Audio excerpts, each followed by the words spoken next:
We continue our reading of Turn Your Eyes Upon Jesus, an invitation to spend a year with your best friend, a daily devotional by author George R. Knight.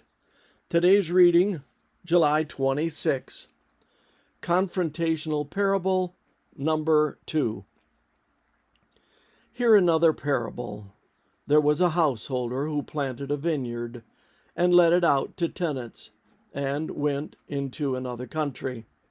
When the season of fruit drew near, he sent his servants to the tenants to get his fruit, and the tenants took his servants and beat one, killed another, and stoned another. Afterward he sent his son to them, but the tenants killed him. When therefore the owner of the vineyard comes, what will he do to those tenants? Matthew 21:33-40. The second confrontational parable takes the sequence a giant step forward.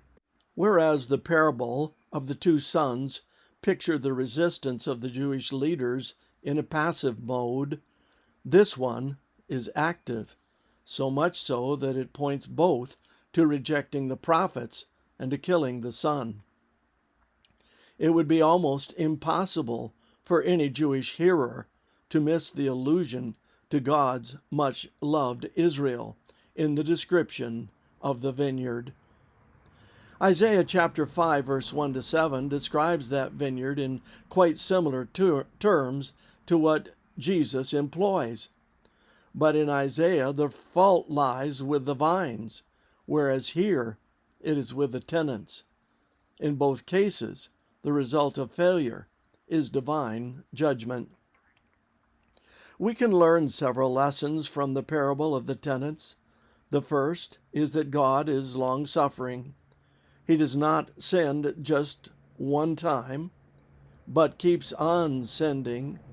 He does not give up easily on his children.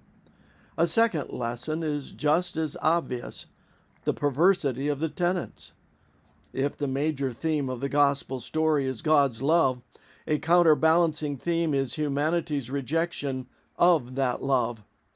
The tragedy of both the parable and history is that so often it has been God's own chosen people who have spurned his overtures. The third lesson is the centrality and finality of sending the Son. Yet the tenants killed even him. The parable pictures that act as ultimately bringing judgment on them. A fourth lesson is that even though God's judgments may be long in coming, it is nonetheless certain and irreversible. The judgment of the particular tenants in Matthew 21 will come with the destruction of Jerusalem. The parable's fifth lesson is the transfer of God's kingdom from the nation of Israel to a new people. I tell you, Jesus says in his most explicit statement on the topic, that the kingdom of God will be taken away from you and given to a people who will produce its fruit. Matthew 21:43. That new people is the Christian church, which has inherited a continuation of the Jewish covenant promises and responsibilities. May God help his new people not to exhibit the same perversity as the old. This concludes our reading today of Turn Your Eyes Upon Jesus.